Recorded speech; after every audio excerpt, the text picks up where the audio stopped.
언론 인터뷰까지 이제 직접 이제 하면서 지드래곤이 혐의를 강력하게 부인하고 있던데요. 네, 어떻게 네. 보셨습니까? 지드래곤 씨가 어제 언론 인터뷰를 통해서 마약을 투약한 적도 없고 누군가 마약을 주고받은 적도 없고 특히 유흥업소 여 실장의 진술 중에 화장실에 다녀온 뒤에 수상한 포장지가 발견되었다는 자신과 관련된 진술 부분을 내놓은 바가 있는데 이와 관련해서도 신빙성이 의심스럽다는 취지의 발언도 했습니다.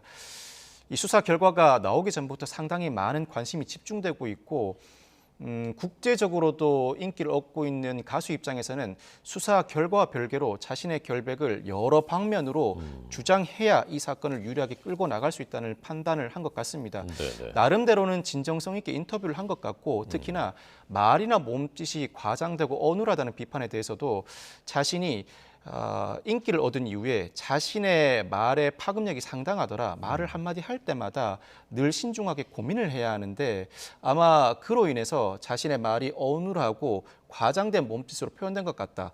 이 부분은 내가 고칠 수 있다면 고치겠다는 발언도 했습니다. 현재 제기되고 있는 여러 의혹들, 사실 쟁점은 마약 투약 여부인데 그와 별개로 자신의 말과 행동이 집중을 받는 상황에서 이 부분에 대해서도 나름대로는 해명을 내놓으려고 하는 태도를 보이고 있습니다. 네. 어쨌건 뭐 이쪽으로 믿는 분들도 있고 이쪽으로 생각하는 분들도 그렇죠. 있겠습니다만 예, 예. 결과는 그 과학적인 결과, 그 정밀 검사 결과에 따라서 이제 나오지 않겠습니까? 그렇습니다. 근데 이제 제모했다는 부분이 좀 이제 논란이거든요. 네, 그 네. 제모는 어떤 영향을 미치게 됩니까?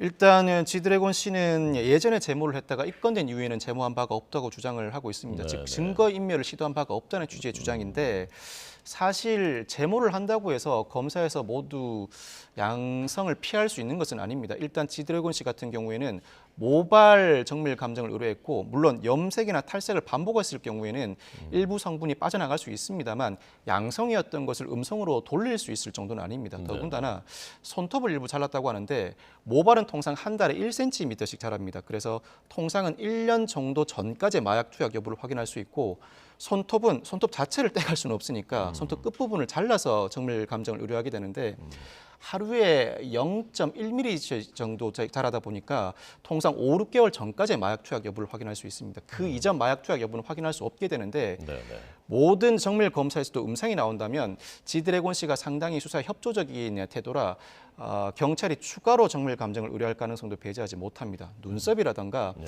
우리 몸에는 제모를 한다고 하더라도 팔 등에 짧은 채모는 남아 있습니다. 이 채모들은 모발과 다르게 빠르게 자라지도 않고 휴지기를 지닌 채 멈춰 있습니다. 예, 예. 2, 3년 전에 투약한 마약 성분도 검출될 가능성을 내포하고 있습니다. 아마 추가 정밀 감정을 의뢰할 가능성이 높고 그와 별개로 관련자 진술 등 일반적인 수사도 병행해서 진행해 나갈 것 같습니다. 네. 어쨌건 진실이 명명백백하게 밝혀졌으면 좋겠습니다.